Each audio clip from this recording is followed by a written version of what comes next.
la mayor parte sí se inactiva. Por eso es que vemos esto de la cromatina sexual, esta condensación, el cuerpo de Barr. El otro punto muy importante es que para que el cromosoma X se pueda inactivar, hay una región que controla esa inactivación. El locus de la región se encuentra, se los puse aquí, en el brazo largo del cromosoma X en la región 1,3.2. Entonces hagan de cuenta que el cromosoma X tuviera un switch para que se inactive o para que se active y esté en esa región. Entonces, esta región que hace que se active o se inactive, como se los puse aquí también, se llama que es controlada por una región específica que se llama centro de inactivación del X, así se llama. El centro de inactivación del X está en XQ13.2 y el gen que se encarga de producir ese transcrito para que el cromosoma X se apague se llama el gen CIST.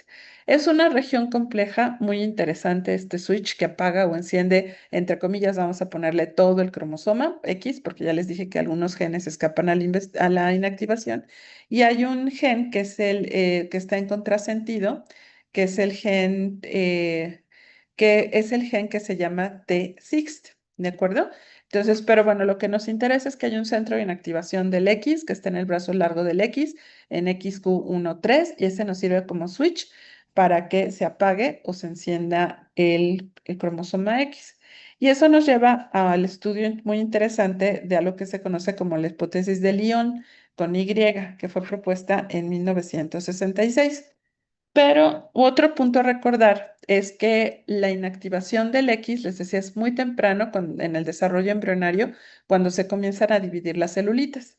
Y cada célula, por ejemplo, en las mujeres es esto, que tiene dos cromosomas X, la célula tiene que inactivar uno de ellos. Eso es lo normal. Primero, para desarrollarse necesita que los dos estén prendidos, porque si no están prendidos, no se organiza bien la gónada, por ejemplo. Entonces, estamos que los dos estén prendidos, pero después se tiene que apagar uno. Y el que se apague el X de origen materno o el X de origen paterno es una situación que es al azar. De manera que, como les puse aquí, el 50% de las células, el cromosoma X derivado de la mamá, derivado maternamente, está activo. Y en el otro 50% de las células, el cromosoma X derivado del papá está activo. Entonces aquí en esta figura, pues verán que comienza en el cigoto, están los dos X activos, el materno y el paterno, M de mamá, P de papá, y comienza la división celular y siguen también activos, pero en un momento de la división celular, uno de ellos se inactiva y forma el cuerpo de Barr.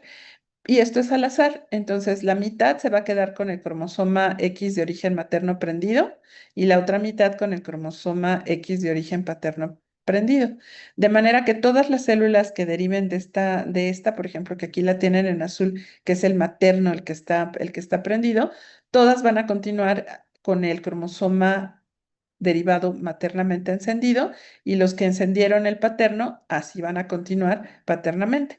De manera que el 50% de las células va a tener activo el cromosoma materno y en las otros 50% el paterno. Y por eso decimos que las mujeres somos un mosaico celular que persiste toda la vida. Entonces, en las células de XX, lo que vamos a tener es que algunas van a tener activo, están en azul, el cromosoma X materno, y otras, es que las pusieron en rojito, van a tener activo el cromosoma X paterno.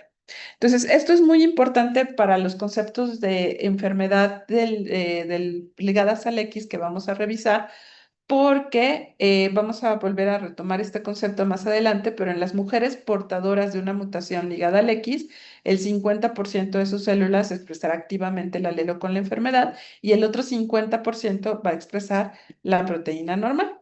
Entonces, esto es para recordarles, es de una revisión, me parece que es de este año, que salió acerca de qué es lo que sucedía. El otro es un dibujo un tanto viejito, pero es para recordarnos que pues tenemos el cromosoma X paterno, en este caso en azul, el materno en rojo, y entonces tenemos el centro de inactivación del X, acuérdense que es el SIXT, y que está en XQ13, y entonces se va a inactivar al azar en unos cromosomas el cromosoma X paterno o el cromosoma X materno, y así se va a seguir para las células hijas. Y entonces en algunos de ellas va a comenzar a formar el cuerpo de Barr y se va a expresar los alelos maternos, mientras que en este está, se lo pusieron en rosita también, está la célula inactivando el cuerpo de Barr del cromosoma X de origen materno y se está expresando el paterno. Y esto, bueno, las células derivadas de estos cromosomas que inactivaron el materno o el paterno van a seguir inactivando ese cromosoma en particular. Bien, entonces esto es muy interesante porque se supone que la doctora Mary Leon hizo la propuesta de que como era una inactivación del X al azar, random quiere decir al azar, entonces deberían de quedar como el 50% de las células con uno u otro cromosoma expresándose. Pero aquí vamos a poner que la parte oscurita es un cromosoma, vamos a poner que es el materno, el X materno apagado, el blanco, las células en blanco, el cromosoma paterno. Y como verán, a veces se produce mosaicismo, a veces quedan más células con fondo blanco que oscuro, a veces más células con fondo oscuro que blanco, y a veces queda lo que buscamos, que es el 50%. Y ahorita este fenómeno, que es la hipótesis de Lyon, es muy interesante porque tiene relación con la enfermedad. Bien, entonces quien lo estudió, les decía, es la doctora Mary Lyon, en donde se sugiere que hay un fenotipo en las mujeres que es un mosaico porque se inactiva el X materno o el X paterno.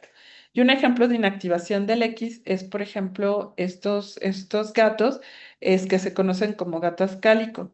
Es un gatito que, olvídense del color blanco, pero lo que sucede es que lo que le da el color negrito o el color así como café rojizo o pelo naranja aquí le ponen, es dependiendo de cuál es el X que se está activando. Entonces, uno dará para un grupo de células que está expresando el X que da el pelo negro y otro estará dando el pelo naranja cuando se están inactivando. ¿Alguno de ustedes ha visto estos gatos? Sí, ¿Sí? ¿Alguno de ustedes leyó Harry Potter? sí. Ah, bueno, a mí me encanta Harry Potter, me encantaba hace muchos años. Pero ¿se acuerdan quién tenía una gata de este tipo o gato de este tipo? Gata, no sé, gata de este tipo. ¿No era el conserje? No, él sí tenía un gato, pero según yo era McGonagall. Ah, ¿Ok? Bien, pasando de este concepto cultural, bien, es un ejemplo de inactivación del X. Pero bueno, retomemos esto en relación a enfermedad. Entonces, decíamos que de los cromosomas sexuales, aquí sí, en este tipo de enfermedad, sí nos interesa saber si lo heredamos de papá o lo heredamos de mamá. Decíamos que el 50% de posibilidades en cada fecundación de tener un producto femenino o un producto masculino. Y entonces vamos a comenzar con los conceptos de herencia ligada al X. Y acuérdense que dijimos que había ligada al X recesiva y ligada al X dominante. Entonces, un ejemplo de herencia ligada al X recesiva es este árbol genealógico. Este árbol genealógico, ¿qué nos llama la atención? Nos llama la atención que tenemos cuatro afectados de manera similar y estos cuatro afectados son de sexo masculino. De hecho, aquí está la fecha con el propósitus. Y lo que también nos llama la atención, bueno, eso sería importante porque en la herencia ligada al X recesiva, los varones están afectados. Y cuando analizamos el árbol, vemos que los varones afectados están relacionados por mujeres. Miren, este está afectado y aquí está su mamá y están compartiendo estos abuelos de esta persona. Esta persona que está también afectado, este varón, tiene aquí a su mamá, a su abuela y llega otra vez a lo que serían sus bisabuelos, otra generación.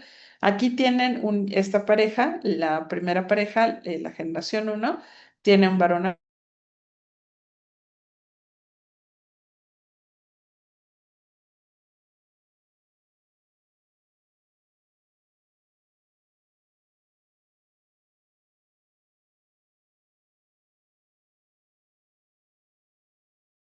X y el varón solamente tiene un X. el único cromosoma que se puede expresar, pues es ese X que tiene el gen con la mutación. Entonces, todas las células del varón van a expresar un X con un gen mutado.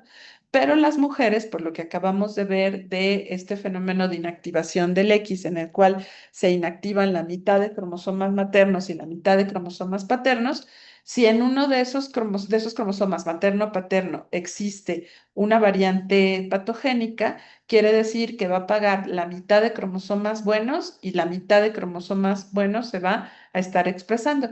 De la misma manera que la mitad de cromosomas con el gen que tiene la alteración va a estar apagado y la otra mitad se va a estar expresando. Pero esto lo que quiere decir es que el 50% de sus células en el X que tiene la mutación van a estar produciendo una proteína, vamos a decir, normal, y el otro 50% una proteína normal. Entonces, ellas tienen el genotipo con un X, con un gen con mutación, pero su fenotipo es normal. Y entonces las consideramos, acuérdense, no tienen una expresión en el fenotipo, son fenotípicamente sanas. Entonces, cuando revisamos el cuadro de Punnett para saber cómo se presenta esta enfermedad, primero que nada, necesito saber quién es el que está transmitiendo el gen con la mutación. Entonces, a diferencia de los otros patrones de herencia que ya revisamos, aquí sí necesito saber el sexo de los padres y pensar que en la herencia ligada a la X recesiva, los varones están afectados y las mamás son portadoras. Las mujeres son portadoras. Entonces, aquí en este cuadro de Punnett lo que les puse fue que aquí se identificó que es la mamá, y aquí se los puse en rojo, la que tiene un X con un gen mutado y un X normal. Y el papá es sano, XY. Cuando se hace la segregación, lo que verán es que es X con, vamos a decir, con el gen alterado. Con el otro X me da una persona XX, o sea, una mujer que tiene uno de sus X con la alteración. Este X de la mamá que está alterado con el Y me da un individuo masculino que el único X que tiene lleva el gen con la información alterada. X sano con X sano me da mujer sana, X sano con Y me da varón sano, XY. Como verán, este cuadro de Punnett igual les da cuatro alternativas, pero una cuestión también súper diferente con los otros tipos de herencia que hemos revisado es que cuando aquí vemos los riesgos, los damos de acuerdo al sexo. Si se acuerdan, en los otros tipos de herencia decíamos, ay, es por embarazo e independientemente del sexo. Aquí no, aquí sí me interesa saber por qué en la herencia ligada a la X recesiva, como les decía, los varones están afectados y las mamás son portadoras, ¿de acuerdo? Entonces, lo que va a suceder es que tengo que pensar en darle herencia y explicarlo con respecto a si va a ser niña o si va a ser varón. Entonces, si la mamá es portadora, va a haber de los productos femeninos, va a haber un 50% de riesgo de tener una hija portadora como ella. Y de los productos masculinos va a haber un riesgo del 50% de tener varones afectados. ¿De acuerdo? Entonces, en la herencia ligada a la X recesiva, un X expresa la proteína normal, el otro X expresa la proteína anormal, esto en las mujeres, y ese 50% que producen cada uno es suficiente para que el fenotipo sea normal, aunque el genotipo tenga la información alterada.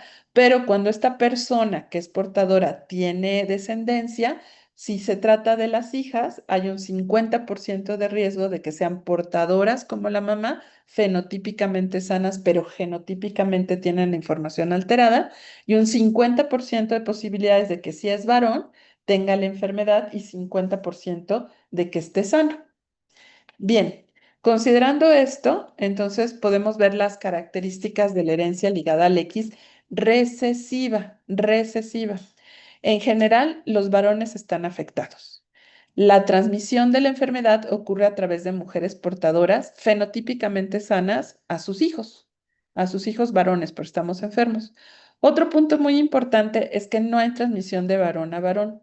En esta enfermedad, en este tipo de enfermedades no hay transmisión de varón a varón, porque para que sea varón el producto, pues su papá le tiene que pasar el cromosoma Y como los genes que están alterados en las enfermedades ligadas al X están en el X, pues no les está pasando esa información anormal. Los varones afectados tienen el riesgo de transmitir la enfermedad a sus nietos a través de sus hijas que son portadoras obligadas. Ahora vamos a discutir esta situación. Los padres afectados van a tener 100% de hijas portadoras y la mujer portadora, como ya lo habíamos comentado, tiene 50% de posibilidades de que si el producto es varón esté afectado y 50% de posibilidades de tener hijas portadoras si son mujeres. Entonces, vean, este es el mismo árbol que les había enseñado hace un ratito. Aquí tienen los varones están afectados, vimos de quién eran hijos, nietos y bisnietos, y una vez que ya establecimos cuál es el patrón de herencia, podemos ver que están conectados a través de mujeres que son portadoras, fenotípicamente sanas, pero que genotípicamente tienen esta información o este gen alterado. Entonces, ya lo hicimos el cuadro de Punnett cuando la mamá era portadora. Ahora la siguiente pregunta es, ¿qué pasa si el papá está afectado? Acuérdense, es ligado al X recesivo y los varones están afectados, porque el único X que tiene, que está trabajando y que se está expresando y que está activo, tiene el gen con la información alterada.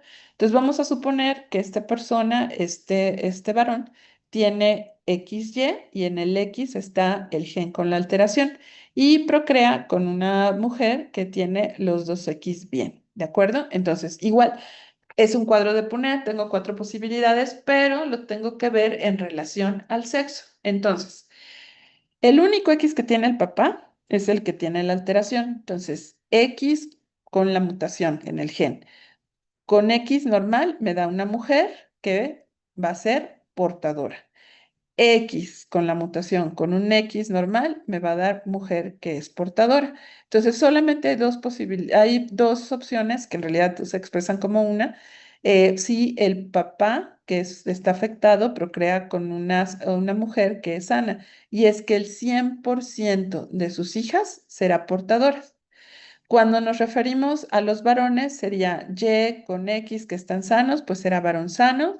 Y con X que está sano, va a ser XY, varón sano. Entonces, estas son dos, pero el 100% de los varones va a ser sano. ¿Por qué? Porque para que sea varón necesita heredar el Y, no le heredan el X. Entonces, el X es un X sano de su mamá. Y esto nos recuerda este postulado de la herencia ligada al X recesiva, que todas las hijas de un varón afectado van a ser portadoras y todos los hijos de un varón afectado van a ser sanos.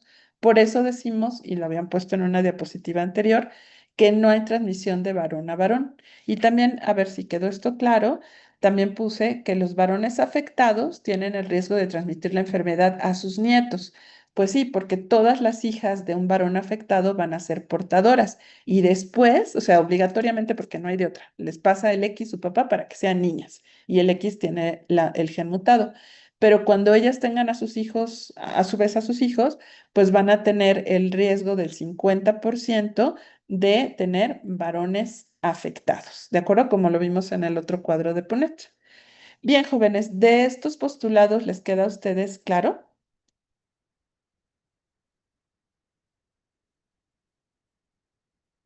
Sí. ¿Alguna duda? ¿Sí? ¿De todo claro? Ahora, les voy a decir, yo creo que ustedes han oído hablar de las dos enfermedades que vienen en su programa, que a continuación vamos a revisar, pero sobre todo yo creo que han oído hablar de la hemofilia. Y la hemofilia es un conocimiento pues muy generalizado que los varones son los afectados y que las mujeres son las portadoras. ¿Se habían escuchado eso? Sí, doctora. ¿Sí? Ok. Y entonces, esta es la explicación. Los varones están afectados porque solamente tienen un cromosoma X, es el que está activo, el que está expresando el gen con la alteración, es el único que tienen. Entonces, el 100% de ese producto va a estar alterado y se presenta la enfermedad. Pero las mujeres, como tenemos un X sano y un X que lleva ese gen alterado, es 50 y 50. Y entonces, con el 50% de proteína que viene del cromosoma X normal es suficiente para que el fenotipo no esté alterado. ¿Me expliqué con esto?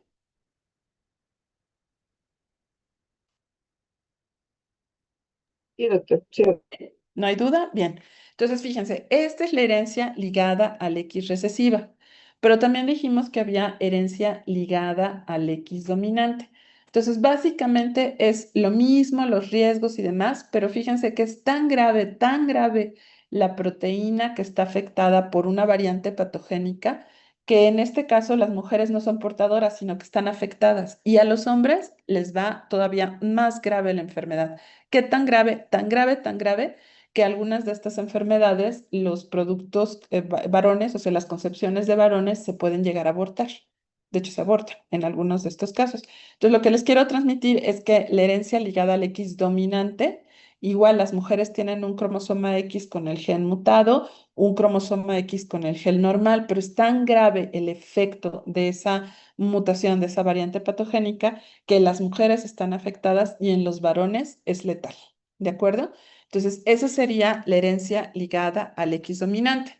Entonces, otra vez, es causada por alelos dominantes, o sea, quiere decir que con que haya un alelo mutado es suficiente para que se presente la enfermedad, que eso sucedería en las mujeres que son XX, y entonces se manifiesta tanto en los varones, que acuérdense que los varones nada más tienen un X y por eso decimos hemicigotos. Entonces se manifiesta tanto en los varones hemicigotos como en las mujeres heterocigotas, pero en los varones es súper grave.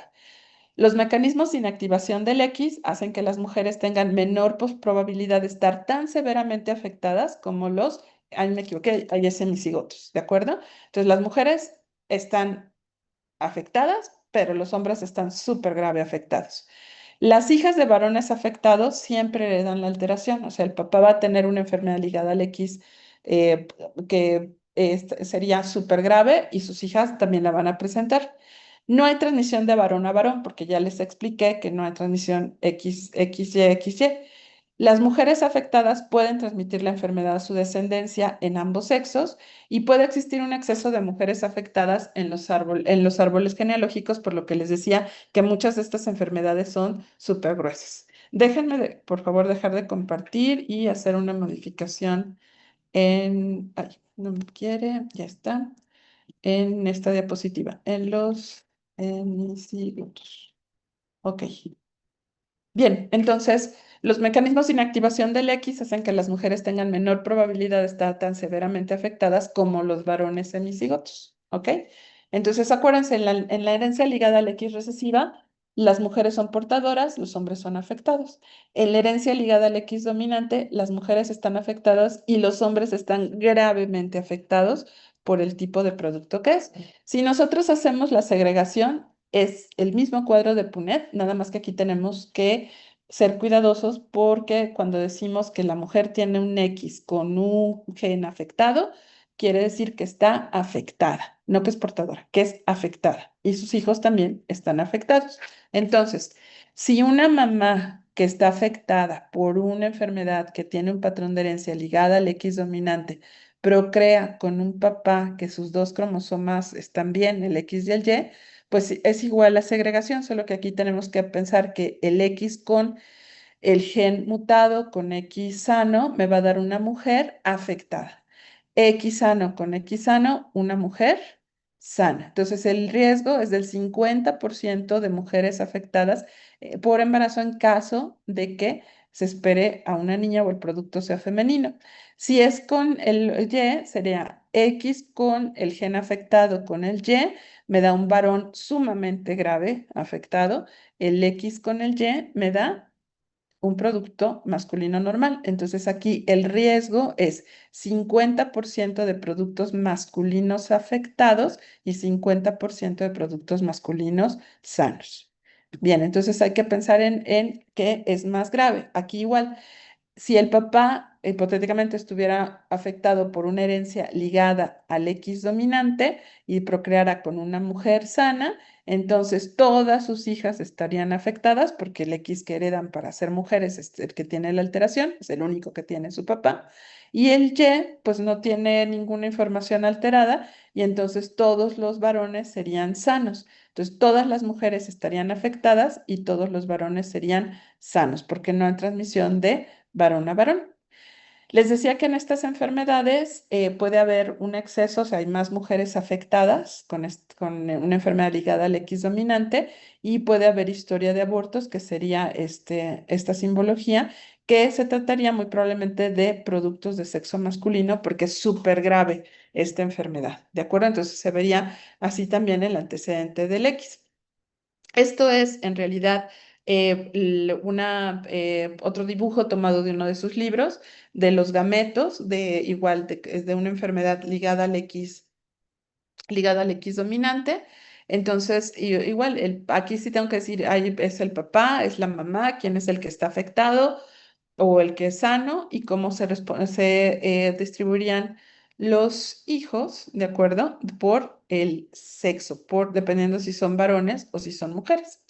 Entonces, cuando hacemos esta comparación entre la herencia recesiva y la dominante ligada al X, esta es una tabla también sacada de sus libros, el riesgo en la descendencia de una mujer heterocigota con un varón sano, si es ligada al cromosoma X, 50% de varones afectados y 50% de hijas heterocigotas portadoras. En riesgo de la descendencia de un varón afectado con una mujer sana, pues ningún varón afectado, pero todas sus hijas portadoras. Los patrones de transmisión, pues dan la impresión de saltos de generación, porque se la... Disculpe, doctora, Perdón, eh, dígame. ¿está compartiendo pantalla? Sí, estoy compartiendo pantalla, ¿no? No, Eh, mm, Perdónenme, jóvenes. ¿Me expliqué bien? Me esperan un segundito. No sé en qué momento se salió. Un segundo. Compartir. Ok. A ver, ¿dónde dejemos de...? A ver, ¿vieron este árbol genealógico? Recesiva, sí, ¿verdad? Ligada al X. La herencia ligada al X dominante. ¿Esto también lo vieron? ujú, ¿Ok? Luego la segregación, que les decía que si la mamá tenía el X con el gen afectado, tenía 50% de hijas afectadas y 50% de sanas. Y el Y sería 50% de varones muy afectados y 50% de varones sanos. Si el papá hipotéticamente tuviera una enfermedad ligada al X dominante, estaría muy afectado. Si procrea con una mujer sana, entonces tendría 100% de hijas afectadas y 100% de varones sanos porque no hay transmisión de varón a varón. Bueno, este es el árbol genealógico, si no lo vieron. Este es el árbol genealógico en donde están las mujeres afectadas, que decíamos que hay mayor cantidad de mujeres afectadas, y se puede tener una historia de abortos, y estos serían los simbolitos del aborto, que se referirían a productos masculinos, que como es ligada al X dominante y es súper grave en los hombres, porque el único producto que tienen está alterado, pues bueno, que incluso es letal. Este es un cuadro también tomado en uno de sus libros, en donde les decía que aquí se señala si es el padre o la madre el que tiene la alteración, y dependiendo de esto tenemos que aclarar si nos referimos a las hijas o si nos referimos a los varones. En este caso, que la madre está afectada porque es ligada al X dominante, entonces tendrá 50% de hijas afectadas y 50% de hijos varones afectados, ¿de acuerdo? Y bueno, 50 y 50 de que estén sanos. Y aquí les decía este cuadro que sería las diferencias entre la herencia recesiva y la dominante ligada al cromosoma X. Les decía, el riesgo en la descendencia de una mujer heterocigota, o sea, portadora con un varón sano, si hablo de la herencia ligada al cromosoma X de forma recesiva, 50% de varones afectados y 50% de hijas heterocigotas portadoras. En relación al riesgo de la descendencia de un varón afectado con una mujer sana, pues ya vimos por qué no hay transmisión de varón a varón y todas las hijas son portadoras. La transmisión es que hay saltos de generación, porque pues ya vimos que un abuelo afectado tiene a todas las hijas portadoras, pero ellas tienen un riesgo del 50% de hijos afectados. Y la proporción por género, en realidad en la recesiva ligada al cromosoma X, pues la afectación es de varones. Si hablamos de la forma dominante ligada al cromosoma X, acuérdense, las mujeres están afectadas y los varones todavía peor. Entonces, el riesgo en la descendencia de una mujer que es heterocigota, que está afectada con un varón sano, es 50% de varones afectados y 50% de hijas afectadas. La descendencia de un varón afectado con una mujer sana, pues ningún varón afectado y todas las hijas están afectadas. El patrón de transmisión pues es vertical, porque pues de cada generación se va transmitiendo, y la proporción del género es que si no es letal en varones, debe haber mayor frecuencia de alteración en las mujeres, y si es letal en los varones, solo veremos mujeres afectadas, ¿de acuerdo? Que es el árbol genealógico que les presentaba. Hasta aquí, jóvenes, estos serían los postulados de la herencia ligada al X, tanto recesiva como dominante.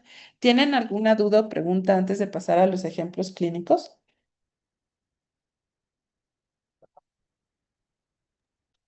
No. No. ¿No? ¿Todo bien? Bueno, entonces, su programa nos marca revisar dos enfermedades, que es la hemofilia y la distrofia muscular de Duchenne. Entonces, empecemos con la distrofia muscular de Duchenne. Primero van a ver aquí el título que les va a llamar la atención. Bueno, es distrofia muscular tipo Duchenne y también hay una forma que es Becker, que tiene la misma base, pero el efecto, la misma base etiológica, pero el efecto fenotípico es diferente. Entonces, miren, la distrofia muscular de Duchenne fue descrita en 1861 por un neurólogo francés que se llamaba así y se apellidaba Duchenne, Guillaume Benjamin Amand. Y él hizo una descripción clínica de una enfermedad que afectaba y que daba debilidad de los músculos en niños pequeños. Estos son algunos de los dibujos originales de Duchenne y les van a comenzar a llamar la atención algunas características que quizá también leyeron, pero que vamos a ver. Y verán, por ejemplo, cómo tienen esta alteración en la columna y verán también que tienen se ven como los músculos de las piernas, sobre todo los gemelos, se ven muy, muy engrosados. Aquí, por ejemplo, en esta fotografía que se las puse para comparar, verán también cómo se ven estos músculos que están como muy gruesos, como muy grandes. Cuando ustedes hacen la palpación de estos músculos, lo que se encuentran no es la consistencia normal del músculo, sino que son más bien de naturaleza dura. Ahorita vamos a ver, se sienten así, duros, como tensos. Y vamos a ver por qué. Pero bueno, entonces elijo, hay una enfermedad que afecta los músculos en niños y son niños pequeños. Ahora sabemos que es una distrofia muscular que está en relación con una proteína que ustedes conocen que se llama distrofina. Y todo lo que tiene que ver con distrofina y alteraciones les llamamos distrofinopatías. La distrofina es una proteína del citoesqueleto del subsarcolémico, lo que está debajo de la membrana de las células musculares. El sarcolema es subsarcolémico, que ayuda a mantener la integridad del sarcolema en la contracción y la relajación muscular. Entonces, la distrofina es una proteína del citoesqueleto subsarcolémico. Y uno de los puntos importantes es la frecuencia. La distrofia muscular de Duchenne, que es DMD, afecta de 1 en 5.000 a 6.000 varones. Siempre son varones porque la enfermedad es ligada al X recesiva. Y sobre todo se presenta en niños muy pequeños, es súper grave y ese sería lo que llamaríamos el fenotipo Duchenne. Pero cuando la mutación permite que se produzca un poco de proteína, no es tan extraordinariamente grave, aunque sí los afecta muy, muy severamente, decimos que la presentación es de tipo Becker, distrofia muscular de Becker. Y eso tiene una frecuencia de 1 en 18.000 a 1 en 30.000 varones. Entonces, la forma más grave es la distrofia muscular de Duchenne y la menos grave, pero sigue siendo que están muy afectados, es la distrofia muscular de Becker. Entonces, si se acuerdan, hace muchos años, cuando hablamos de características de las enfermedades en genética, dijimos que a veces había entidades alélicas. Y entidades alélicas quiere decir que diferentes mutaciones en el mismo gen les dan fenotipos diferentes. ¿De acuerdo? ¿Ok? Duchenne y Becker. Entonces, datos clínicos. La distrofia muscular de Duchenne causa daño permanente a las fibras musculares. ¿Y por qué les dije que se sentía así como duro? Porque las fibras musculares se dañan y se reemplazan con tejido adiposo y con tejido conectivo, tejido fibroso. Los síntomas aparecen en la infancia temprana y lo que sucede es que estos niños que ya caminaban, en fin, hasta podían correr un poquito, etcétera, comienzan con dificultad para caminar, para subir o bajar escaleras, tienen caídas frecuentes y dificultad para levantarse. Este es un signo clásico que es el signo de Gowers, que ahorita vamos a ver en algunas imágenes, pero es difícil, caídas frecuentes y dificultad para levantarse. Con el tiempo, el tejido muscular se deteriora, se debilita, se atrofia y por eso ocurre esto, que se reemplaza con tejido adiposo y con tejido fibroso. Para la edad de la adolescencia, estos niños con distrofia muscular de Duchenne ya requieren de desplazarse en una silla de ruedas, en muchos de los casos, y conforme la enfermedad progresa, se van a afectar otros músculos, como los músculos respiratorios y cardíacos, con alteraciones que ponen en peligro la vida. Y eso también disminuye la esperanza de vida, porque los lleva, entre otras cosas, a falla respiratoria y cardíaca, hay daño muscular y también se acompaña de inflamación. Hay pérdida de la función, riesgo de infarto al miocardio y cardiomiopatía, que es fatal y en etapas tempranas de la vida.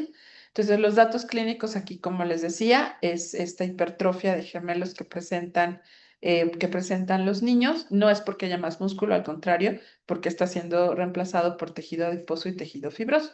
Entonces, en la distrofia muscular de Duchenne, al nacimiento los niños son totalmente normales, pero cuando ya comienzan a caminar y a desplazarse entre los 2 y los 5 años, hay un retraso en la adquisición de la marcha o se altera su marcha. Comienzan a correr despacio, ustedes lo sientan en una sillita normal, así, y le piden que se pare y tienen las cinturas súper débiles, entonces no pueden realmente tener ese impulso y pararse así solitos, sino que se tienen que apoyar, por ejemplo, en la silla. Como hay destrucción de músculo, la CPK está elevada y lo que les decía, hay una pseudohipertrofia de gemelos. La diferencia entre el fenotipo que sea Duchenne y Becker es por la edad en que se pierde la deambulación, que podría ser incluso antes de los 12 años y en los Becker un poquito más tarde. La sobrevida de Duchenne, si no hay un tratamiento curativo, hay manejo, pero si no, o sea, si no se le da apoyo o incluso dependiendo de la alteración molecular que tienen, su esperanza de vida es de 19 años porque hay insuficiencia progresiva respiratoria, bronconeumonía o miocardiopatía. Y esto que tienen aquí es una biopsia, que bueno, esto sería para comparar, lo conocen muy bien ustedes, es el tejido muscular normal, tienen fibras cortadas transversalmente y lo que observamos en una biopsia con HY, que también hay otros tipos de análisis con inmunohistoquímica, pero lo que ven con una biopsia con hematoloxilina yosina, pues es que hay una gran cantidad de tejido fibroso y también de tejido adiposo. ¿De acuerdo? Entonces, este es uno de los datos que apoyarían, pero no me hacen el diagnóstico específico de Duchenne. Ahora, les decía, la distrofia muscular de Duchenne, entre los 9 y los 12 años, se presenta la incapacidad para caminar, la muerte es a los 19 años, más o menos, hay contracturas, escoliosis, e insuficiencia respiratoria, y este es el signo de Gowers. Lo que hacemos es, por una parte, se le puede pedir que se siente en una sillita y que se levante y va a tener que apoyarse en la silla con las manos para poderse levantar. Pero generalmente lo que hacemos es poner una sábana en el piso un momento, ya sea que el niño se acueste o que el niño se siente y le pedimos que se levante. Y entonces en vez de hacerlo de un solo movimiento, por decirlo así, lo que hace es que no tiene la fuerza, entonces se gira, se apoya en 4 puntos, se impulsa con los brazos para levantar la cadera y después, ya que está en esta posición así como arco, se da como un último impulso, se pone las manos cerca de las rodillas, en los muslos, y con eso hace como fuerza hacia arriba para poderse poner de pie. Entonces, ese es el que le llamamos el signo de Gowers, se escribe Gowers, ¿de acuerdo? Y aquí estas son fotografías de un niñito que lo está realizando. Y como verán, primero se pone en esta posición de tratar de levantar primero la cadera, pero para enderezarse, para poner el tronco recto, lo que tiene que hacer es apoyarse sobre las rodillas para tomar un último impulso y poner de pie. Entonces, ese es el signo de Gowers que está presente en Duchenne. También sabemos que los niveles de distrofina que se alteren pueden impactar significativamente en la gravedad de los síntomas de Duchenne. La idea aquí es que la cantidad de la proteína distrofina influenciará las características de los pacientes con estas mutaciones o variantes patogénicas en Duchenne, incluyendo tanto a los que tienen el fenotipo clásico como a los que se presenta más tardío, que sería como les decía, BMD, que es la distrofia muscular de Becker. Y todo esto está en estudio para hacer las relaciones entre el fenotipo y el genotipo. Bien, la distrofina, pues está producido por un gen, de acuerdo, que se llama tal cual, distrofina. Es el gen humano más grande que conocemos. Mide más o menos 2,5 millones de pares de bases y es enorme, mide 79 exones. Entonces, esto como comentario aparte es que por esto, si bien clínicamente podemos identificar que es un Duchenne, necesitamos establecer el diagnóstico molecular.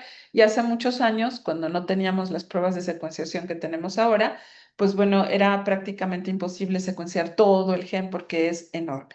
Entonces, sabemos que los dominios de distrofina son componente fundamental de la proteína distrofina, que tienen una participación vital en mantener la estructura del músculo.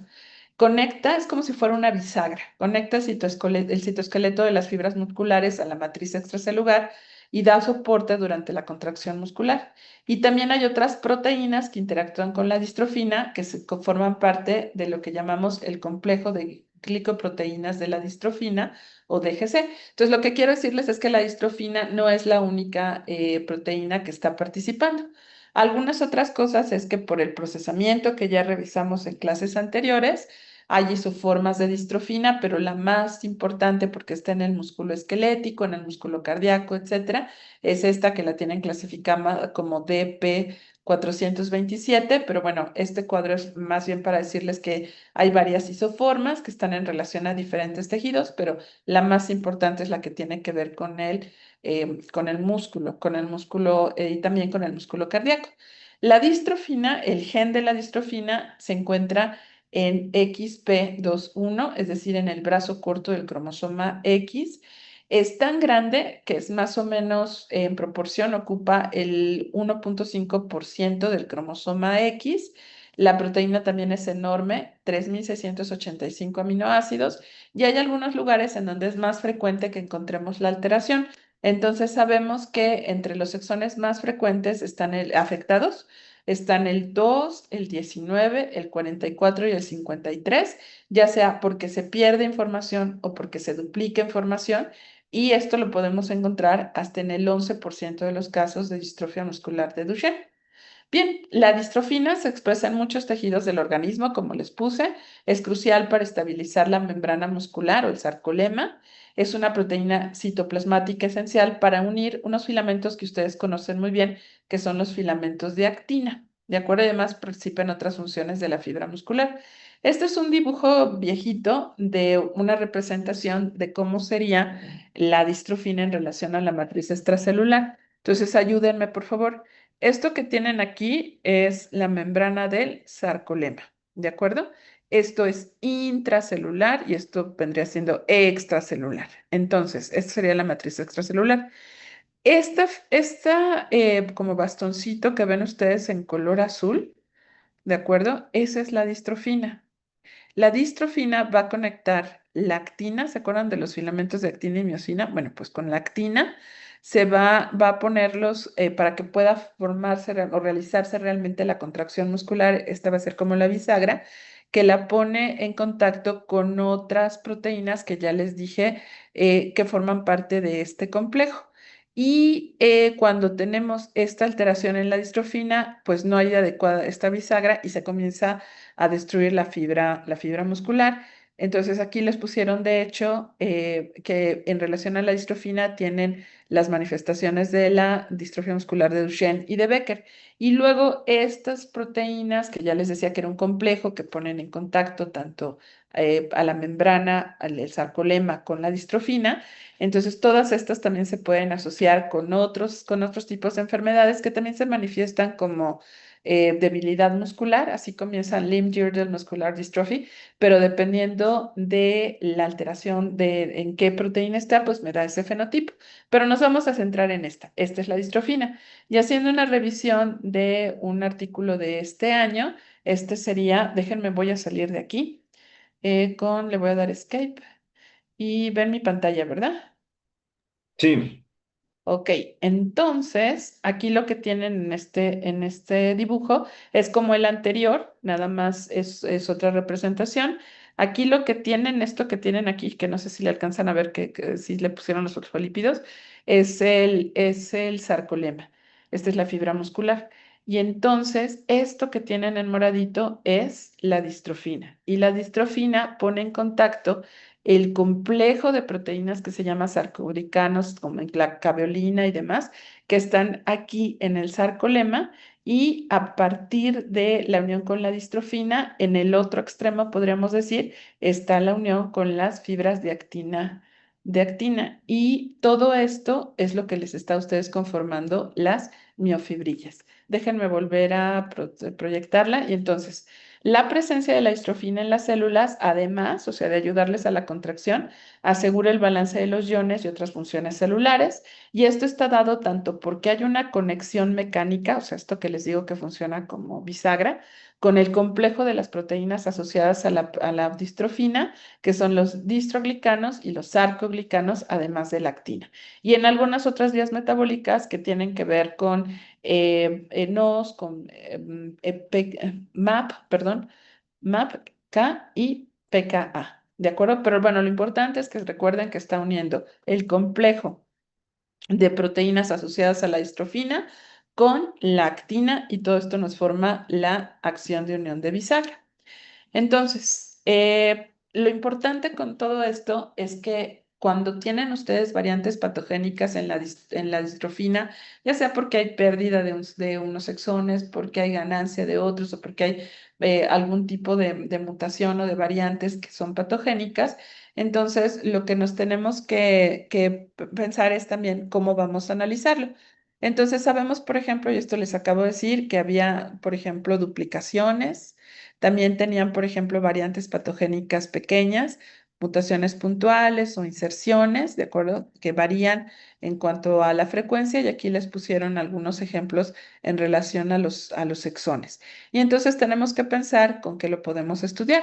Pues para ver si hay deleciones o duplicaciones, puede ser con una técnica que ya conocen, que es la de MLPA, o si hay variantes patogénicas pequeñas porque hay puntuales, mutaciones puntuales, pues lo puedo hacer por secuenciación y buscar exactamente qué es lo que está sucediendo y ahora tenemos muchos métodos en realidad que pueden estar relacionados. Esto es también de la referencia que les decía que es 2025 y tienen ustedes el MLPA, la de ligación múltiple, que es el estándar de oro para determinar si hay deleciones y duplicaciones en el gen de Duchenne. La secuenciación de nueva generación o secuenciación de próxima generación, que sería la que nos puede detectar muchísimas mutaciones, por ejemplo, y me funciona para algunas cosas mejor que el MLPA. También podemos hacerlo como whole genome sequencing, una vez que pues ya vimos que es un cuadro clínico que lo sospechamos, que no lo encontramos con otras técnicas y por eso es útil para la investigación y para descubrir nuevas mutaciones. Y hay otra técnica que no se las he mencionado, pero bueno, existe, que es el optical genome mapping y es otra forma de analizar el material cromosómico. Pero todas estas se pueden emplear y también pues está investigando en relación, por ejemplo, con métodos basados en el RNA que se produce o algunos de los tradicionales, podríamos decir que es por inmunohistoquímica y por Western blot. Y en la inmunohistoquímica, ustedes en facultad, cuando pasaron por histología, no sé si se acuerdan que les deben de haber enseñado algunas diapositivas que se les hizo inmunohistoquímica y con fluorescencia podían ver ustedes cómo estaba la distrofina rodeando la fibra muscular, por lo menos en esas biopsias. Entonces se puede ver directamente que esté presente o que esté ausente. Entonces, llega un paciente con ustedes porque tiene esta distrofia muscular, tiene el signo de Gowers positivo, es un niño, a lo mejor hay antecedentes en la familia, etcétera. Y entonces, la manera de abordarlo, una de las maneras, si vienen en sus libros de referencia, es que es un paciente masculino con sospecha, ¿de acuerdo? Entonces, primero lo tenemos que revisar clínicamente, estudios de laboratorio, pues una CPK muy elevada por la destrucción del músculo. Y entonces podemos utilizar alguno de los métodos que vimos de MLPA, de microarreglos también, el cariotipo molecular, si es que hubiera de lesiones o duplicaciones, o incluso de siguiente generación. Entonces, le podemos encontrar alteración o no le podemos encontrar alteración porque no lo encontremos por estos métodos, pero hay un diagnóstico clínico altamente sugestivo de Duchenne. Si sí es sí, entonces buscamos el estudio molecular para identificar la mutación. Y si tuvimos duda, y bueno, le hicimos estos estudios para ver si encontrábamos esa alteración, pero finalmente el cuadro clínico no es tan sugestivo de Duchenne, entonces consideramos otros métodos diagnósticos, desde la inmunistoquímica, como les decíamos, o buscar el análisis del RNA mensajero, etcétera. Entonces, todo esto tratamos de identificarlo. También, si nos sale ya desde el principio por alguno de estos métodos que tienen de lesión o duplicación, pues entonces vamos a revisar cuál es el fenotipo que se tiene en estos pacientes, Duchenne o Becker. También hay otra manera de hacerlo y es que se pueden revisar varios exones. Por ejemplo, aquí se hace una PCR, que es otra de las técnicas que vimos, el exón 45, 49, 43, 16 y 47. Y entonces, miren, hacen una primera revisión y yo creo que de lo más fácil es el ver lo que pasó en el grupo A. Entonces, por ejemplo, aquí este es la PCR que se hizo con el DNA de un paciente, de otro paciente y una persona normal. Entonces, aquí tienen un producto, dos productos, tres productos, un producto, dos productos, tres productos. Y esto es lo que debería de salir normal. ¿Qué le falta a este grupo? ¿Dónde ven ustedes la diferencia? Si esto es lo normal, ahí tienen las flechas, pero ¿qué le falta?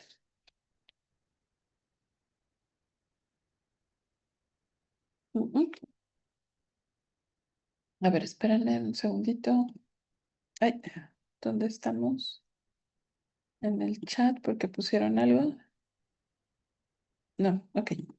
Bien, entonces vean, esta rayita de hasta arriba corresponde al exón 45, 49, 43, 16 y 47. Entonces, en una persona que no tiene Duchenne, que es normal para el gen de la distrofina porque tiene el wild type, entonces amplifica 1, 2, 3, 4 y 5. Pero estas personas que son pacientes, como verán, tienen la primera, pero no la segunda. Entonces, aquí lo que tienen es una deleción del exón 49. Y luego tienen el que sigue, pero aquí lo que les falta es el último, que sería el 47. Entonces podemos asumir que estas personas tienen Duchenne porque tienen una deleción que va del exón 45, pasa por el 47 al 49. ¿Me expliqué con este ejemplo, jóvenes? Sí, doctora. ¿Sí? Y bueno, aún sin saber exactamente qué exones se identificaron en los otros pacientes, pues si este es el patrón de bandas que deberíamos de ver de manera normal en nuestra PCR, pues aquí me falta el primero. Entonces estaría afectado también por una lesión. Y en cambio, ¿qué pasa con el grupo D? ¿Cómo lo ven? Estos son pacientes y este sería mi control, que es normal. ¿Le falta alguna rayita?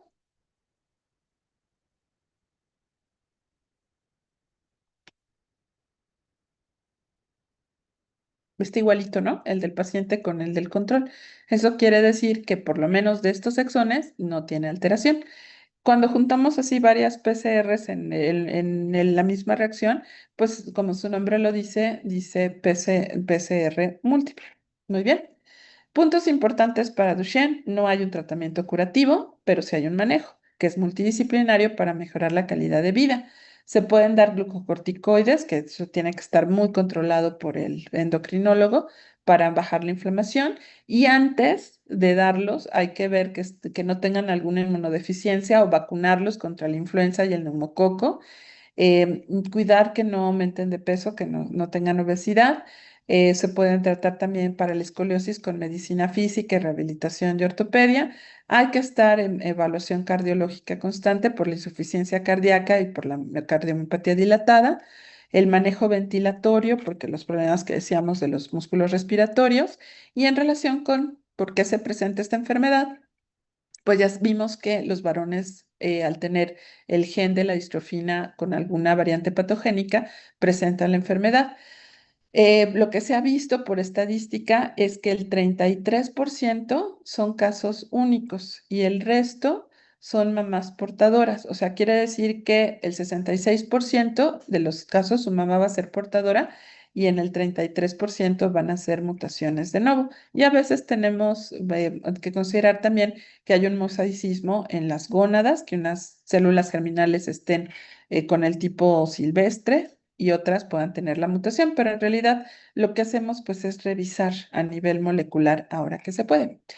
Y les digo ahora que se puede porque hace 30 años era con clínica inmunohistoquímica, ni soñar con poder hacer la secuenciación y ahora tenemos pues muchas técnicas que nos ayudan a establecer el diagnóstico.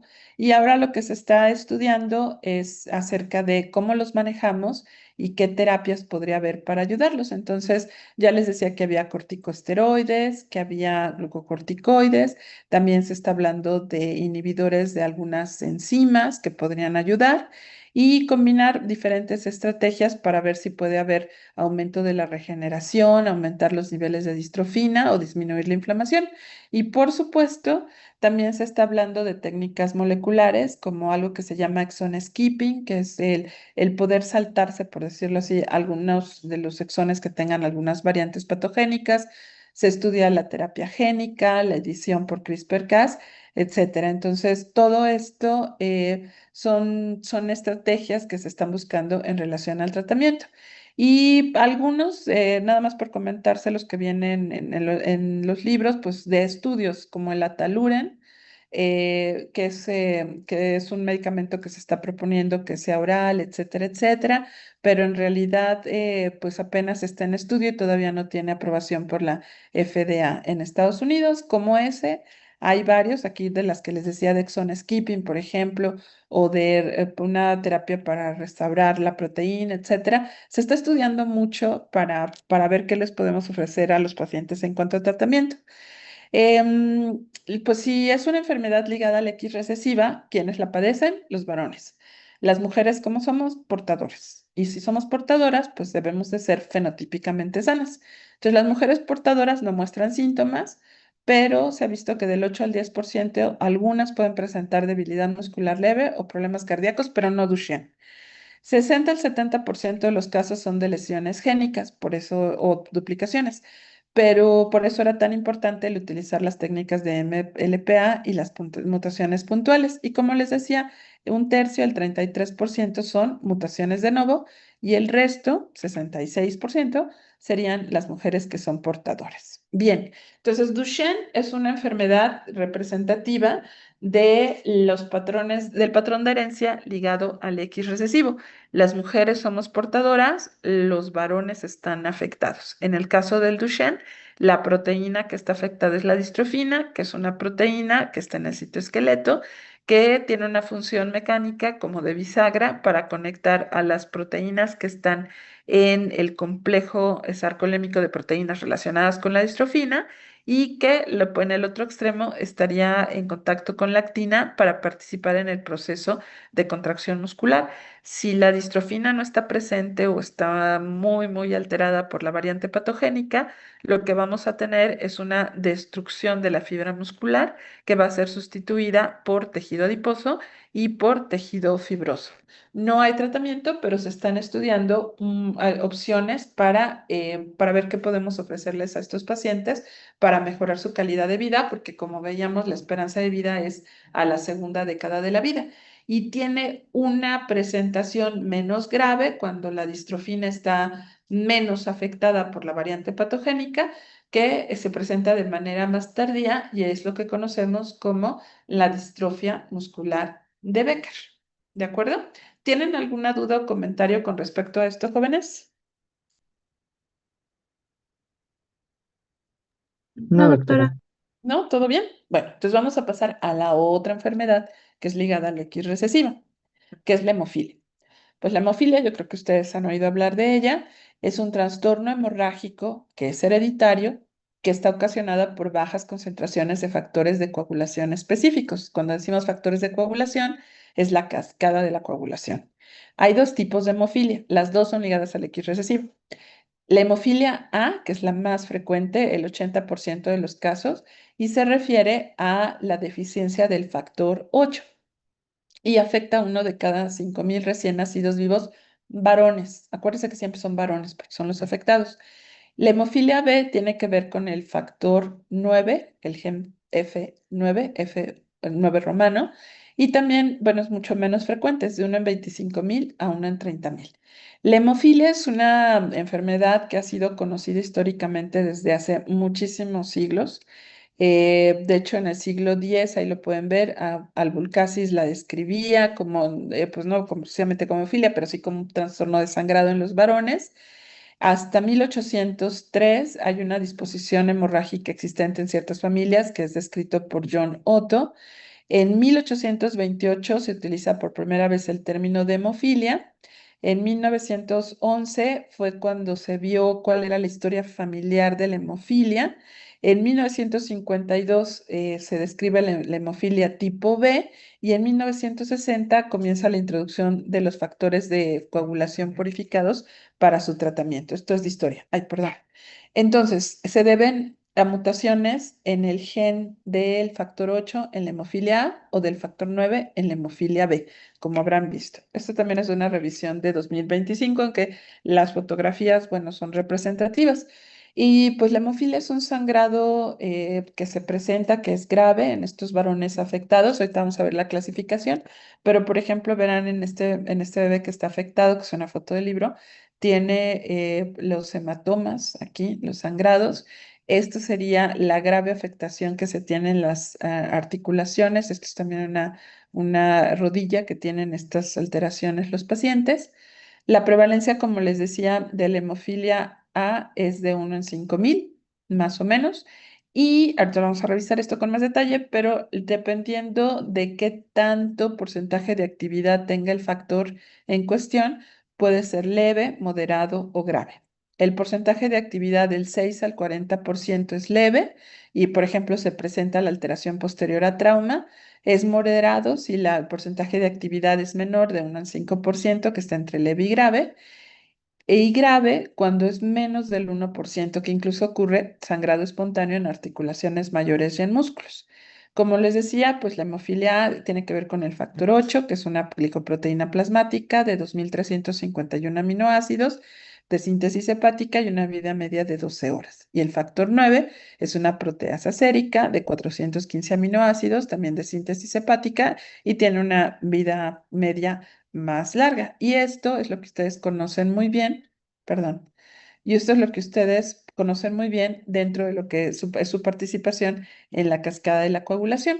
De esta revisión de Lancet que salió en marzo de este año, básicamente clasifica a la hemofilia como lo acabamos de ver, que sería menos del 1% es grave, moderada del 1 al 5% y pues bueno, de presentación un poco menos grave, no quisiera decir leve, pero bueno, sería del 6 al 40%.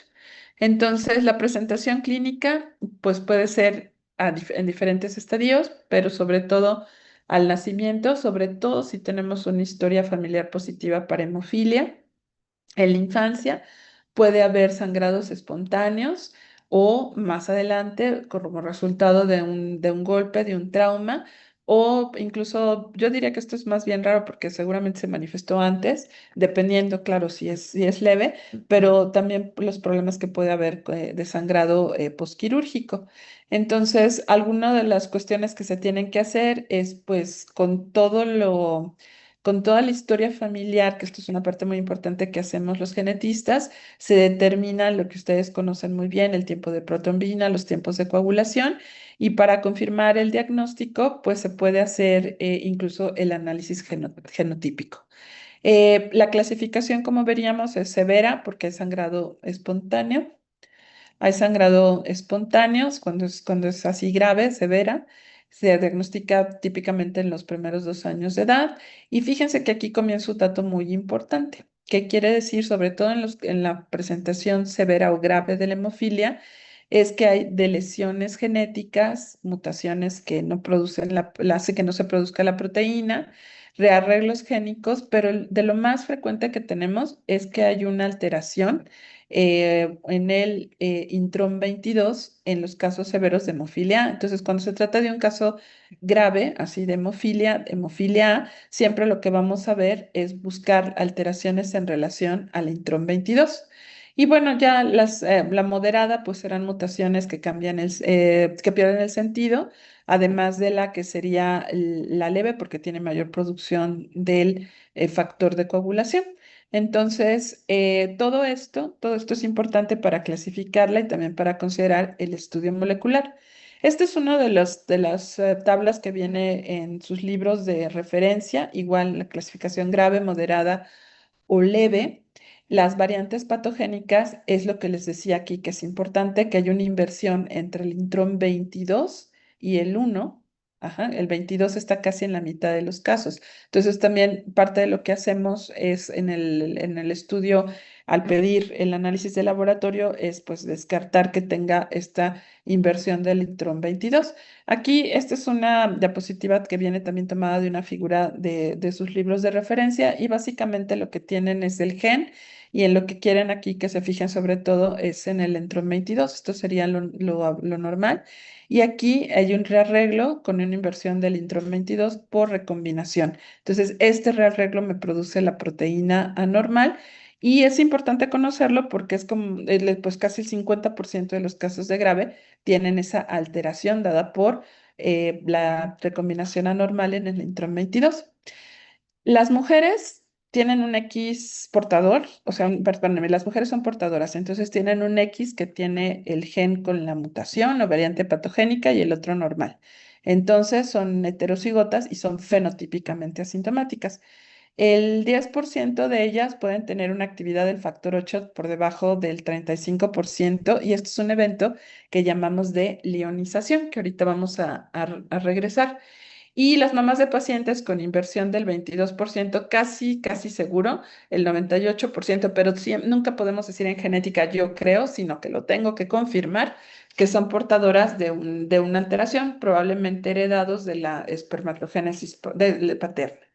Entonces, ¿qué hacemos con estos pacientes? Pues tienen que ser manejados por los hematólogos o los hematólogos pediatras, dependiendo de la edad, pero en general, pues hay una limitación de toda actividad física que tenga un riesgo de traumatismo, evitar antiinflamatorios no esteroideos, como el ácido acetilsalicílico por ser un antiagregante plaquetario.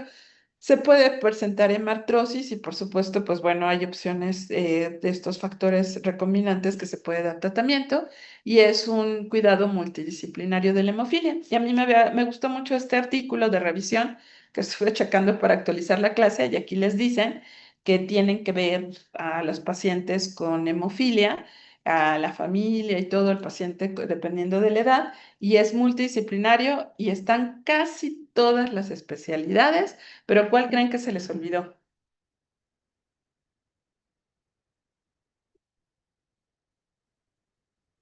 Genética. Exactamente. Nada más se les olvidó genética. Pero bueno, gracias. Es por parte del diagnóstico y también de poder hacer el asesoramiento genético. Y bueno, no es el objetivo de la clase, nada más que se mencionaba también en este artículo las intervenciones terapéuticas y lo que se está estudiando, ¿no? De las terapias génicas incluso, pero en realidad todo esto es todavía en investigación. Quisiera nada más, para concluir en relación a la hemofilia, no sé si recuerdan esta figura que la tomamos como ejemplo de árbol genealógico, que es una cuestión histórica que se conoce desde hace pues 2 siglos más o menos, que es en relación a cómo se hereda la hemofilia precisamente en algunas familias reales europeas que se conocen muy bien sus árboles genealógicos. Entonces, por ejemplo, aquí sabemos, acuérdense, de las mujeres son portadoras, los afectados están relacionados a través de mujeres que son portadoras, o sea, por una o dos generaciones.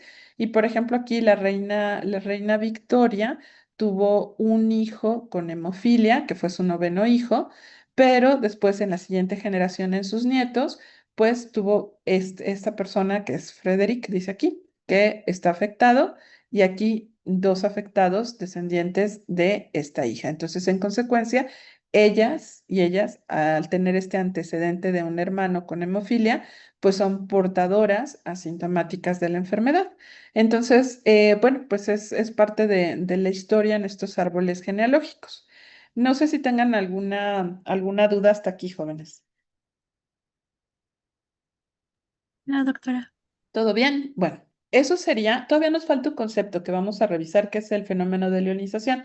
Ahorita se los explico, pero nada más para terminar, en relación a la herencia del cromosoma Y, es también lo que se conoce como holándrica, o los que es como todo andros, que es varón, entonces todos los genes que están en el Y. El cromosoma Y tiene 60 megabases de DNA. El gen que se encuentra allí, que es importantísimo para la diferenciación sexual, y ya lo veremos en ese tema, es el gen SRY. Y también es muy importante decirles que muchos de los genes que están allí, como el SRY, que tienen que ver con fertilidad y demás, pues también tienen que ver con estatura y algunos otros rasgos. Pero básicamente de lo que se ha comentado es de algunas características, como sería, por ejemplo, el vello en orejas y demás, que se supone que, bueno, que eso sí puede presentarse este tipo de herencia, porque es una de las características de los genes que se encuentran en el cromosoma Y. Entonces, la herencia holándrica, holos y andros, se refiere a los genes que se encuentran en el cromosoma Y. Se presentarían solo en los varones y nunca en las hijas, porque pues está en el Y. Para ser varón hay que tener el Y. Si son niñas, pues no heredaron el Y. Y son más o menos 2 docenas de genes los que se encuentran en el Y que dan diferentes características para el desarrollo. Bien, entonces, un segundo con esto aquí. ¿Por qué las mujeres son portadoras de la enfermedad y no manifiestan los síntomas? Bueno, ya revisamos que las mujeres tienen 2X, uno se inactiva y pues así inactivamos la mitad de los X que tienen la alteración y la otra mitad que están expresando la proteína normal. Entonces, esa sería la explicación de por qué las mujeres son portadoras de la enfermedad en la herencia ligada al X recesiva y por qué no presentan síntomas. Y luego la siguiente pregunta. ¿Puede haber mujeres afectadas por enfermedades ligadas al X recesivas? Pues sí, sí puede ser, pero son rarísimas las situaciones. Una, pues podría ser porque tus 2X tienen el alelo afectado, ¿no? Pero sería que fueran su mamá portadora y su papá que estuviera afectado y cuando hacen la segregación podría ser por eso. Pero también puede ser por alteraciones citogenéticas y creo que la más demostrativa son las pacientes con síndrome de Turner. ¿Cuántos X tienen las pacientes con Turner en principio? Uno. Y si ese único gen que tienen tuviera la mutación porque nada más tienen un X, pues entonces las pacientes con Turner, que son niñas, podrían manifestar enfermedades ligadas al X recesivas. ¿De acuerdo? ¿Sí me expliqué? El único Sí, X que doctor. tienen las Turner. Pero luego está la situación, déjenme ver si lo tengo aquí. Ah, no, espérenme. Voy a salir un momentito, nomás nos aseguramos que vuelva a compartir. Pero quiero que piensen en una cuestión. Un segundito. Ay, ¿por qué no quiere? Escape, ya. Y es que yo al principio de la clase les comenté esta diapositiva. Era esta, sí. A ver, entonces vamos a dar compartir. ¿Dónde estoy? Estoy aquí. Y aquí está compartir y compartir aquí. Muy bien. Entonces, yo al principio de las clases, de la clase les dije que las mujeres inactivamos al azar el cromosoma X derivado de papá y el cromosoma X derivado de mamá. Y entonces somos un mosaico porque es el 50% y el 50%. ¿Estamos de acuerdo? Sí. Ok. Entonces, piensen en una mujer, por ejemplo, portadora de Duchenne. ¿Ok? Entonces, tiene en uno de sus X, vamos a decir que su mamá también era portadora. Tiene el 50% de los X maternos expresándose y el otro 50% apagado. Entonces, produce la mitad de su proteína de distrofina, la produce anormal, pero con la mitad que produce del alelo que tiene normal, pues es suficiente para que ella sea fenotípicamente sana. Y esto es porque en la inactivación del X, el mecanismo normal es al azar, ¿no? Entonces, 50% y 50%, ya sea de origen materno o de origen paterno el X. Pero, ¿qué sucedería si hay un error en la proporción de inactivados de los cromosomas X? Y eso es lo que sucede en esta diapositiva. Entonces, vean, lo que uno esperaría es que pues es una inactivación al azar, 50 y 50%. Por eso somos mosaicos. Entonces, digamos que este mosaico que está en el centro es el 50% y 50% y es el normal. Pero, ¿qué sucede si vamos a poner que este que está en oscuro le pusieron X con el alelo mutado que está activo y en el que está en blanco con el alelo normal? Entonces, si se equivoca la inactivación del X y activa más X con la mutación, ¿creen que tenga efecto en el fenotipo? Aquí dice.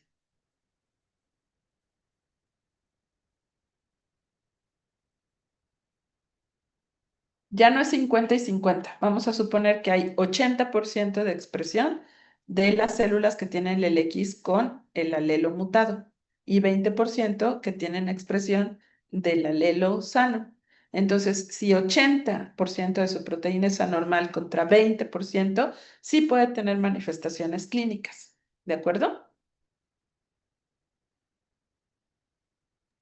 Sí. Sí, doctora. ¿Sí? Ok. Entonces, la que describió la inactivación del X y el mosaico y todo esto es la doctora Mary Leon.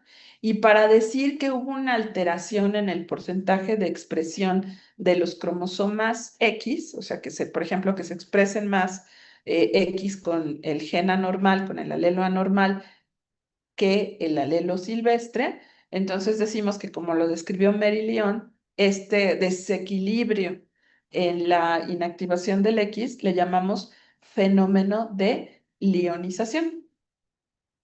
¿Se entendió lo que es el fenómeno de lionización? Sí. ¿Sí? Sí. Ahora me conté, es como si fuéramos las mujeres las afectadas, un mosaico igual, o sea, que se activa una parte, una proporción de alelos X normales y de alelos en el X anormales, pero está desequilibrado y entonces se expresan más los que tienen la proteína normal que los que tienen la proteína normal. Bien, ¿quedó claro con esto? ¿Sí? Voy a dejar de Sí. compartir, permítanme un segundo. Entonces, estoy acá, escape. Voy a volver a compartir. No nos díganme si se ve. Compartir. Aquí, ¿ya se ve? Ya. Ok. Entonces, bien, en relación a la herencia ligada al cromosoma X y al Y, pues lo que teníamos que ver era distinguir las características de la herencia ligada al cromosoma X, explicar el mecanismo de inactivación del cromosoma X, elaborar árboles genealógicos de herencia ligada al cromosoma X, asociar las bases moleculares a la fisiopatología y características clínicas de enfermedades ligadas al cromosoma X en la cuestión de distrofia muscular tipo Duchenne-Becker y hemofilia. O sea, esas dos, habría que revisarlas, que son ligadas al X recesivas, y describir las características relacionadas con la herencia holándrica. Entonces, ¿estamos de acuerdo que revisamos lo que nos pide su temario? Déjenme dejar de compartir, ¿sí? ¿Todo bien? Sí. Ok, un segundo, por favor, déjenme regresar a la presentación. ¿Por qué no me deja? Ah, aquí está. Un segundito. Y otra vez en mi presentación. Y la herencia ligada al X dominante. Las preguntas ya las contestamos. Ya vimos que casos extraordinarios que podían tener las mujeres con esta alteración. Y les quería dar nada más, esto no se los voy a preguntar en el examen, nada más les quería hacer un comentario, un par de comentarios. Esto es, un segundo, estoy aquí, aquí. Bien. Entonces, fíjense que siempre hablamos de enfermedades clásicas ligadas al X recesivas o ligadas al X dominantes. Entonces, las que les pusieron de ligadas al X recesivas son Duchenne-Becker y hemofilia. Pero fíjense que hay algunas enfermedades que nos han retado un poco porque aunque el locus del gen afectado está en el X, pues no es precisamente dominante ni recesiva. Entonces decimos, para este tipo de enfermedades, como sería una enfermedad que se llama enfermedad de Fabry, que es un error innato del metabolismo que afecta a unas moléculas que se llaman glicoesfingolípidos, pues en esta enfermedad, por ejemplo, hay manifestaciones en portadoras. Y entonces en vez de decir, bueno, es dominante, bueno, es recesiva, porque está como intermedia, entonces solamente decimos herencia ligada al X, ¿ok? Pero lo clásico, clásico, cuando son portadoras y los varones están afectados, como las enfermedades que acabamos de ver, es ligada al X recesiva. Y finalmente, de esto tampoco se los voy a preguntar en el examen, pero creo que sería importante que tuvieran un ejemplo. Hay enfermedades con herencia ligada al X dominante. Entonces, permítanme un segundo. ¿Y se acuerdan cuáles eran las ligadas al X dominante? ¿Qué pasaba? ¿Las mujeres son portadoras o están afectadas? En la ligada al X dominante. Portadoras, ¿no? No, esa es en las recesivas. Acuérdense, recesivas son portadoras y en las dominantes están afectadas. ¿Ok? Entonces, un segundo, ya lo abrí. Ay, ¿dónde está este? Aquí. Compartir. ¿Ven mi presentación? Bueno, no es presentación, es un artículo. ¿Sí lo ven? Sí. Bueno, un ejemplo, porque son más bien raras, pero de enfermedad, miren, aquí está, ligada al X dominante, es una que se llama incontinencia pigmenti. O sea, como alteración del pigmento. Y entonces es una alteración genética que da lesiones en la piel que ocurre exclusivamente en mujeres porque es tan grave en los varones que se aborta, ¿de acuerdo? Entonces, esta enfermedad, la incontinencia pigmenti, son lesiones que tienen que ver con tejidos que son de derivación ectodérmica. Y si es ectodermo, pues es sistema nervioso central, ojos, cabello, dientes y las uñas. Es muy raro, uno en 40,000 a 50,000 nacidos vivos, nacidas porque son niñas las que vemos. Yo aquí en el hospital, desde que era residente hace 30 años, estoy viendo estas pacientes y lo que llama mucho la atención es que ahorita les enseño en esta diapo que tienen acá en grande, tienen unas lesiones como muy evidentes cuando nacen y a lo largo del tiempo estas van quedando como manchitas y como cicatrices. Entonces, el gen antes se le llamaba NIMO, ahora se llama IKBKG, o sea, pero es igual, es el mismo gen y se encuentra en el brazo largo del cromosoma X en XQ28. Más o menos la cuarta parte son de novo y el 70, y esa es como pues la parte, perdónenme, la parte que es de nuevo, es sí, el 25% y el resto, el 75%, hay antecedentes heredofamiliares. Y entonces, aquí lo que les ponía, el fenotipo clásico se expresa prácticamente en mujeres y es usualmente letal en útero en los varones. ¿De acuerdo? Entonces, este es un ejemplo. Y en cuanto a la clínica, bueno, hay varias etapas, pero verán, esta es una recién nacida, tiene unas lesiones que llaman mucho la atención, que son vesículo-bulbosas y con el paso del tiempo y los años se van haciendo como hiperpigmentadas y después quedan como si fueran casi casi como unas cicatrices, ¿no? Primero son hiperpigmentadas, después están hipopigmentadas. Entonces, esto era para enseñarles una enfermedad que es ligada al X dominante. Voy a dejar de compartir. Bien, jóvenes, ¿hasta aquí tienen alguna pregunta, algún comentario? No, No, doctora. doctora. ¿No? ¿Todo bien? Permítanme un segundo para ver el temario que tengo aquí en temario nada más, no con esto. Entonces, estas serían las enfermedades ligadas al X dominantes y recesivas. Acuérdense, recesivas las mujeres son portadoras, ¿ok? Y los varones son los que están afectados. Yo creo que si se acuerdan de la hemofilia, que la conocen todos, pues muy bien, la han revisado, serían enfermedades que no se les va a olvidar, ¿de acuerdo? Herencia recesiva, herencia ligada al cromosoma X y Y. Y la siguiente clase, permítanme un segundo, voy a compartir la pantalla, un segundo. Ay, compartir. Y es esta. Sí.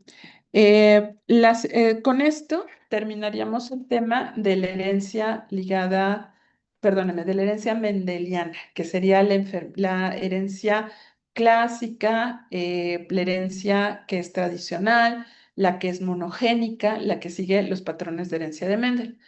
Una vez que revisamos esto, entonces vamos a cambiar de grupo de enfermedades. Acuérdense que dijimos que alguna de las clasificaciones que teníamos eran enfermedades cromosómicas, enfermedades mendelianas, no mendelianas, multifactoriales y algunos temas en especial. Entonces, lo que vamos a revisar la próxima vez va a ser la herencia no mendeliana. Lo que acabamos de revisar con este tema que vimos de ligado al X es herencia mendeliana. Lo que sigue es la herencia no mendeliana. Y de la herencia no mendeliana tenemos los mosaicos, la herencia materna, las enfermedades por expansión de microsatélites, los desórdenes genómicos y la disomía uniparental e impronta genómica. ¿De acuerdo? Entonces, estos son los temas que tendríamos que ver para las enfermedades no mendelianas. Y si recuerdan, no se fijan en las fechas porque ya dijimos que esto era cuando lo habíamos ajustado el temario, pero si se fijan, ya son varias exposiciones de ustedes, de enfermedad mitocondrial, de enfermedad de Huntington, síndrome de X frágil, síndrome por lesión 22q11.2, síndromes de Prader-Willi y de Angelman. Yo sé que no todos tienen, voy a dejar de compartir, yo sé que no todos tienen exposición de estas enfermedades, pero pues los que los tengan, por favor, si pueden tenerlas disponibles a partir de la siguiente clase para que conforme vayamos avanzando, vayan ustedes presentando.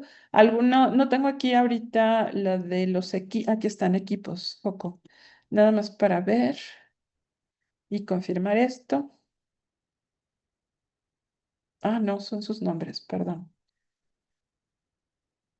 Está al final de la presentación, ¿verdad? Porque allí lo pusimos con el temario, los que iban a presentar en la última. Aquí están. Entonces, sería la presentación de la neuropatía óptica hereditaria de Leber, de MELAS, la enfermedad de Huntington, el síndrome de X frágil, el síndrome por lesión 22q, síndrome de Williams, Prader-Willi y hasta allí. ¿De acuerdo? Entonces casi todos tienen que exponer. Entonces, si pudieran, por favor, tener presentes sus ejemplos de casos clínicos para que conforme vayamos revisando el temario, se vayan presentando los casos. ¿Está bien? ¿Todo el mundo sabe cuál le toca? Sí, doctora. Perfecto. Jóvenes, les quiero hacer una pregunta. El próximo jueves no voy a poder darles clases porque surgió una comisión que tengo que realizar. ¿Se pueden poner de acuerdo, por favor, Freddy y Didier, por favor? No sé si puedan, si se puede bien y si no pues se las respondo posteriormente conforme vayamos avanzando en las clases, pero preguntarles si les sería posible tener clase también el próximo lunes a las 6:30 para comenzar con el tema. Si no, no hay problema, nos vemos el martes y seguimos avanzando. ¿De acuerdo? Después me dicen si se pusieron de acuerdo.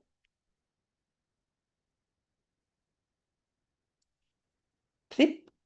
Sí, doctora, nosotros le avisamos en cuanto Ok. sepamos. Si se puede y si no, pues la agendo para algún otro momento. ¿Ok? Bien, jóvenes, ¿tienen alguna duda, pregunta, comentario? ¿Todo bien? No, No, doctora. doctora, Ok, nada más una pregunta. Llegó, porque sí dejé entrar a varios, pero tenía que fijar en la clase. Pérez Camacho Carolina, ¿sí llegó? Ah, muchas gracias. Entonces, nada más creo que era ya la única que tenía duda. Perfecto, jóvenes. Bueno, pues muchas gracias. Nos vemos.